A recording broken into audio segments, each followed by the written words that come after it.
Isaiah Height, and today I'm going to be explaining to you how to scorekeep a NASCAR race. The main tracks I plan on using today is going to be the Daytona Day Race. That will be the start of the season. The next track I will use will be Bristol, and then after that I will do Phoenix, and I'll explain why those tracks are going to be used in today's video. See you there!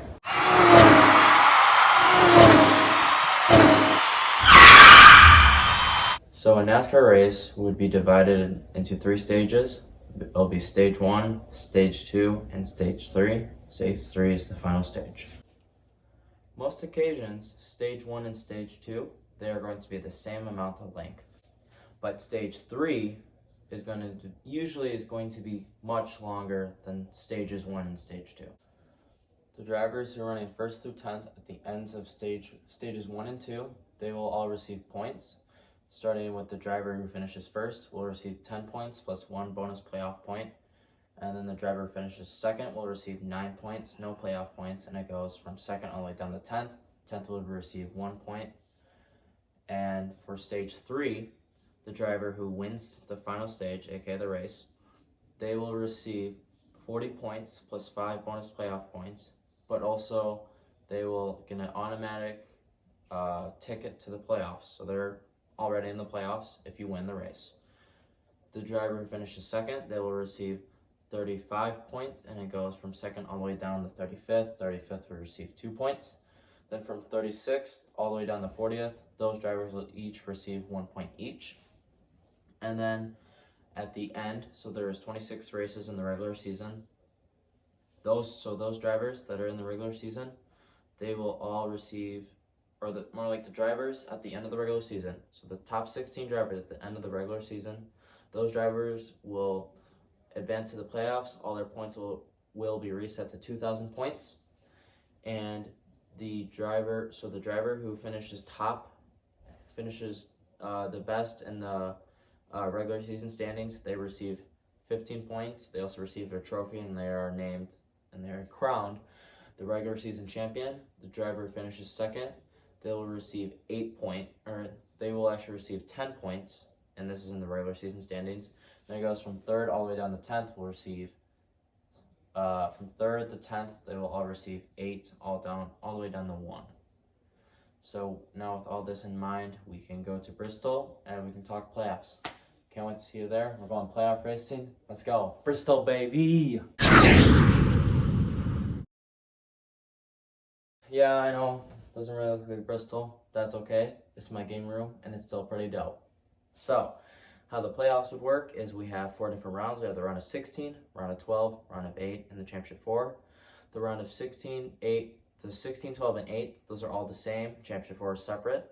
So how the first 3 would work is there's 3 races in each round, and the 3rd race is the cutoff race. So we have our top 16 drivers. They all have their bonus points. If you're below the cutoff line, the way they get above the cutoff line is gaining more positions and finishing higher. And if you are able to finish higher, you could eventually knock off one of the drivers that are above you to below. Another way you can also advance, and it's an automatic advance, is if you win. If you win the race, you automatically move on to the next round. Let's say if you win stage 1 or stage 2 at any of these 3 races, you get a single playoff point, just like the regular season. If you also win the race, you get 5 bonus points, 5 playoff points. And those points are not actually awarded to you until you move on to the next round. That's basically how the 3 rounds are going to work, just 16, 12, and 8. You have the drivers with the most points move on. And one quick thing I have to add is actually right at the end of the season, all the points are reset to 2,000. And then at the end of each round, they all go up 1,000. So the round of 16, at the end of the round 16, the start of round 12, they all go up to 3,000 points. You get all your bonus playoff points from the last 3 races, but also from the whole regular season. And then for the round of 8, you would receive all the points reset to 4,000, and all those points are then all your playoff points from the previous 6 races, including the whole regular season, are all added onto your name.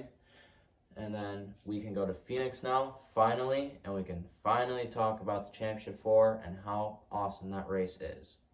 I cannot wait to see y'all at Phoenix. Y'all stay tuned.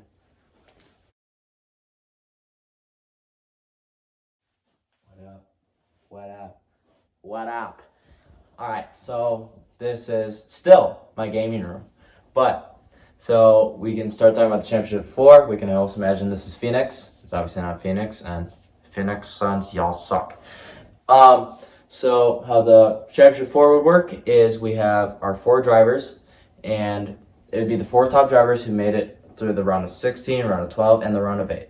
They all made it to the Championship 4, and all the points that all the drivers have earned, they're all thrown out the window, and it's just the race to the finish. Whoever finishes the best is your champion, and you don't have to win the race. All you have to do is beat the other 3 competitors. But ever since this system has started, from 2014, the winner of the championship has always been the winner of the race. So there's really not much more to talk about how the Championship 4 race works. It's just slightly different. But I think in my opinion, I think it's the best one of them all. Just solely because it's like whoever finishes to the line first wins the whole thing, and it's fun watching these 4 racers race against all these other non-playoff cars, have to pass through them, swerve through them to get in front of the other cars.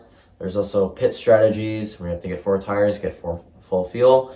And it's also a question of do you pit, and it's actually more, this is more like 16, 12, and 8, but it's do you pit or do you stay out and take the playoff points and the regular season points?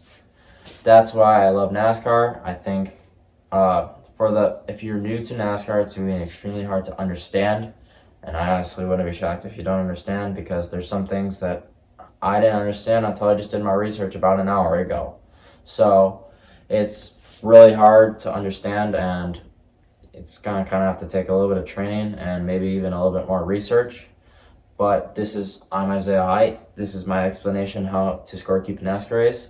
Thank you for watching. If you liked it, hit the like button. If you want to subscribe button somewhere on your screen. And I will see you in the next one.